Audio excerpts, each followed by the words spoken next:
Hello, everybody, and welcome to the Crypto Hipsters Chronicles. This is your host, Jamil Hassan, the Crypto Hipster, where from the period of time of March 2021 through June 2022, I interviewed 182 founders, executives, entrepreneurs, artists, and authors from over 50 different countries and built a global audience in 165 countries while posting and producing my podcast at the Irish Tech News platform.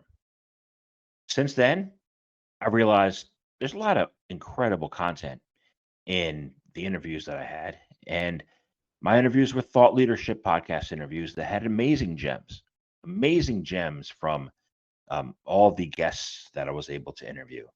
And so I've chosen and decided to create the Crypto Hipsters Chronicles series, which is a series of the gems, the little tiny pieces from each of the interviews that I had in the areas of Bitcoin, Ethereum, metaverses, NFTs, regulatory issues in crypto globally, art, and you name it across the wide spectrum of different verticals in blockchain and crypto industry, and in fintech and mobility and sustainability as well.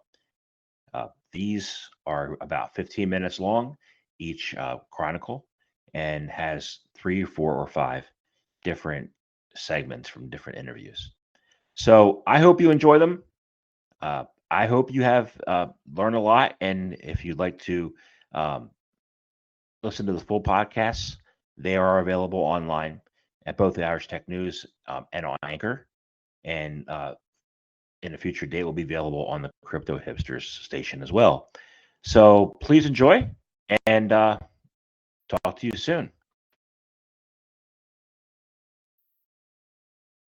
Welcome to Crypto Hipsters Chronicles, episode 40, Land Grab, empowering real estate owners and healthcare participants in the Web3 economy. This podcast is a compilation of three interviews. First, with Aaron Sykes, who is the chief economist and luxury realtor at Nest Seekers International. Next is Pradeep Goel, who is the CEO and founder of Solve.care. And third is Susan Joseph, who is the CEO and co-founder of Health Trends AI. Enjoy.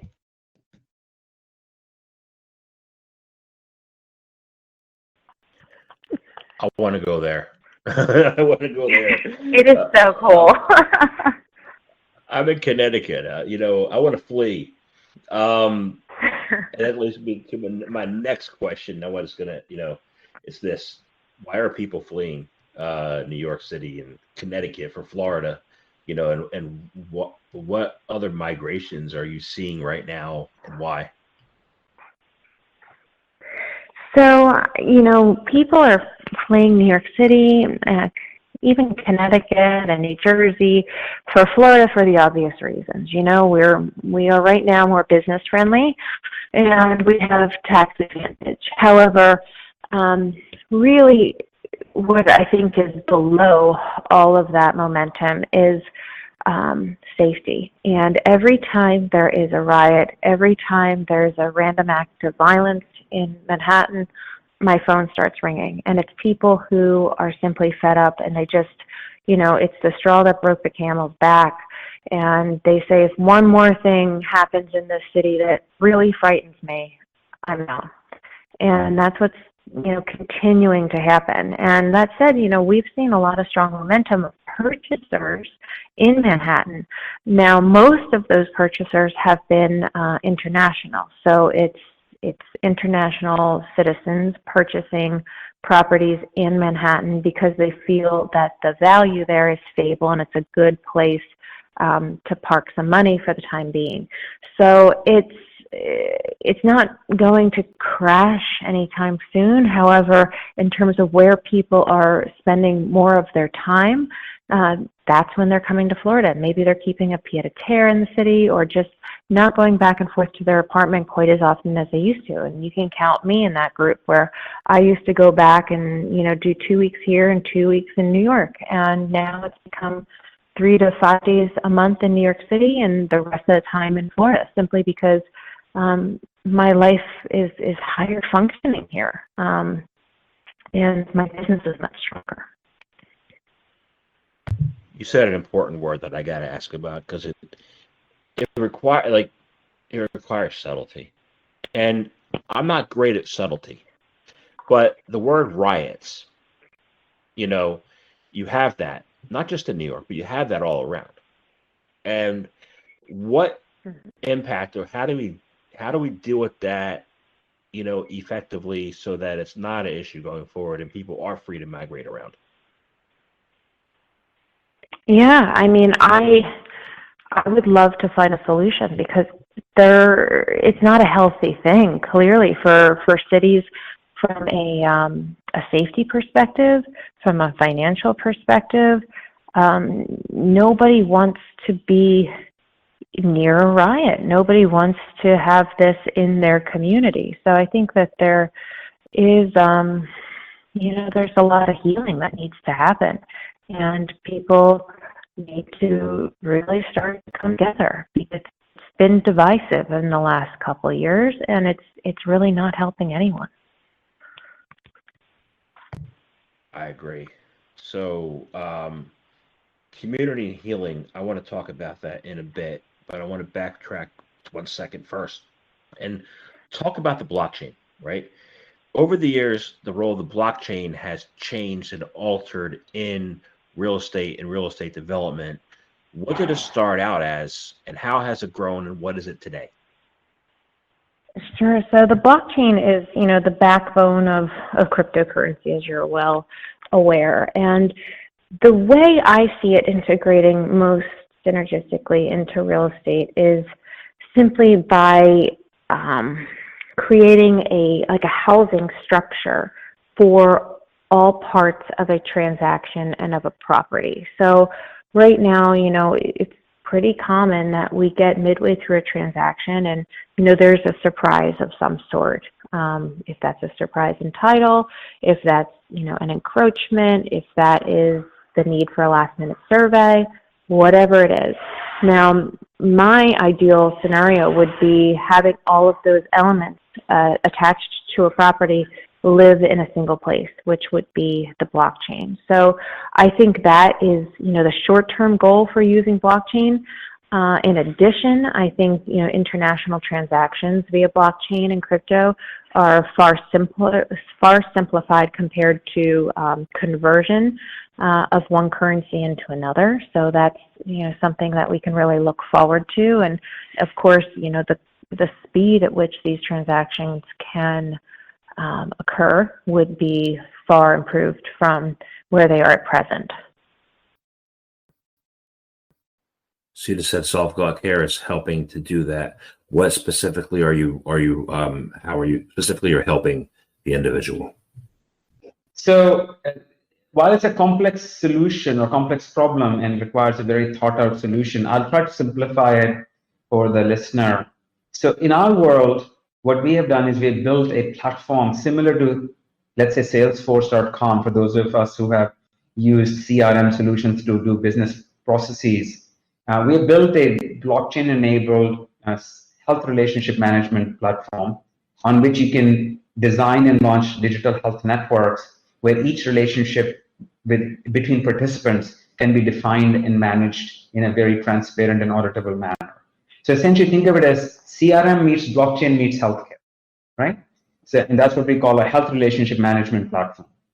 The properties of blockchain that we can use here is to give and take away consent for use of data, and to have an immutable, unmodifiable log of activity, which can then protect both sides of the relationship: patient-doctor, doctor-insurer, insurer-patient, patient-employer. These people are essentially, in our system, treated as a relationship, like Salesforce would treat them.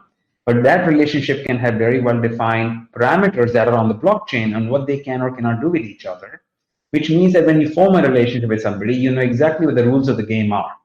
What my doctor can do, what I can do, what data they can consume, what data I can consume, who has control over the information, who has to give control over the information. So this health relationship management takes this idea that everything should be in the hands of a single company and they will do the right thing for all the people involved and we must trust them, be it Epic or Cerner or McKesson or even Salesforce, and they will then have, that system will do clearly the most equitable, symmetrical use of data. Come on, guys. I mean, what world are we living in here? So we are saying, no, let's move the relationships to individual, to pairs, A-B pair. Patient is A, doctor is B, and you should continue, that relationship should be determined by something that both sides can agree upon. Therein lies the blockchain's power of having a verifiable, unmodifiable contract between these two parties as to what they will and will not do with each other and with each other's data. So that health relationship management platform can then be used to configure really complex relationships. If you go from AB to ABC relationship, you can have an AB relation, you can have a BC relation, then you can have a CA relationship. And you can have all those three relationships to be defined on the platform. And then if you think of it as an ABCDE relationship, you can have an AB, you can keep creating permutations and combinations. And what we discovered is that in doing that, there is not a single healthcare process that is currently centralized, that you cannot more effectively run in a relationship model rather than in a data aggregation model. And that does many things. One, it allows me to interact with my doctor in a manner that the insurance company, me, the old CIO, doesn't have to sit and worry, is the patient-doctor relationship according to the rules of engagement? You publish the rules of engagement. If we accept it on the chain, nobody can modify the rules anyway, which means that I am bound to that protocol, which means me and my doctor are bound to the rules of that relationship. So nobody has to come in and check on us because the blockchain will capture any variability anyway. It allows me to work with multiple parties in a coordinated fashion without necessarily sharing the same data with everybody. What I share between AB is different than what I share with AC. And what BC share with each other is different than AB and AC. So I can essentially balance the appropriate sharing of data in a very complex multi-party ecosystem. In some ways, when I say we have taken the CRM framework from business, from all industries, CRM is a very industry agnostic concept, customer relationship management, took that, married it to blockchain to produce complete transparency in the relationship model, and married it to healthcare, we have built basically the first world's true health relationship management platform, on which you can create as many digital relationships as you want. You can create a patient, doctor, payer, or insurer, specialist, nurse, family member, pharmacist, ambulance driver, employer, broker, agent, home aid, psychiatric relationship. It's just an ABCDEFGH relationship model. And you can create as simple to as complex a digital network to address as simple to complex a healthcare need, be it chronic care, be it episodic care, be it preventative care, be it cost management, payment system.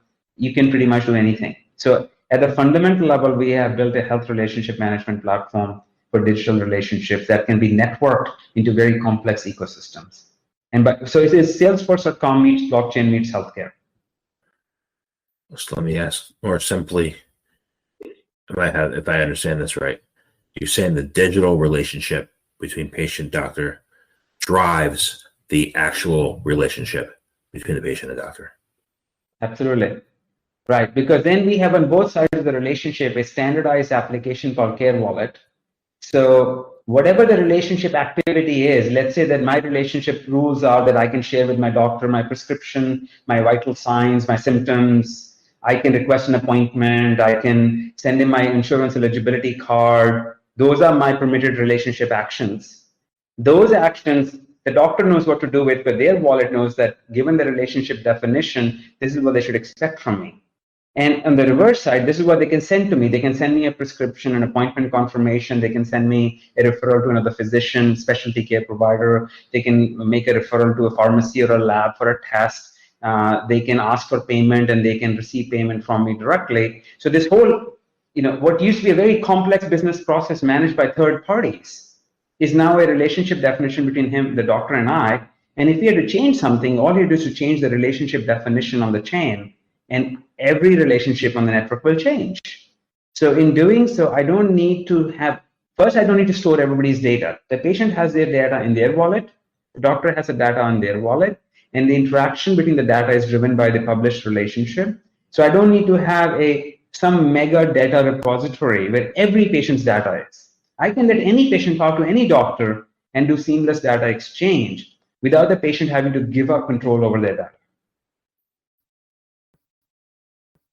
In order to find out more information about, the health data initiatives, and I had to go back to an old report from the World Health Organization, and I don't even know if it's still applicable today. I'm thinking it still is, but they say that that the areas of healthcare that need to be improved upon, and the building blocks of healthcare, of health systems are, and I'll have them listed here: service delivery, workforce, information systems, access to essential medicine, financing, and leadership. How and where do you fit into the building blocks of the HWO's health system? So we definitely fit into information systems, but I would say underlying all of these things is data. When you compare things, even to take it out of healthcare for a second, most companies, if you're using some kind of a financial index, you're going to look at this public census data that's there to anchor it. That public data is really a resource that almost everybody relies on. Public health data is similar in that it has legal authority if you're using the stuff that the states provide. That is the legally relevant data. And so that also has a lot of use. So you can say, let's look at public data. I know I'm moving a little bit from the World Health Organization, but let's look at what you could do with public data. What did Zillow do with public data? They took a bunch of housing information and created services on top of it. Well, if you think of us as kind of the Zillow of public health care, you'll get an idea of where we're heading. But go back to sort of the World Health Organization, they can do things, service delivery and all sorts of things, but they really need to have the underlying information correct first. And that's, we are looking at building something that creates that assurance, that trust. So right now you have a lot of privacy laws in healthcare. So how would you would you take that private information and make it public? How would you bridge that privacy and with the doctors and stuff and bring it to light, right, and be able to use it?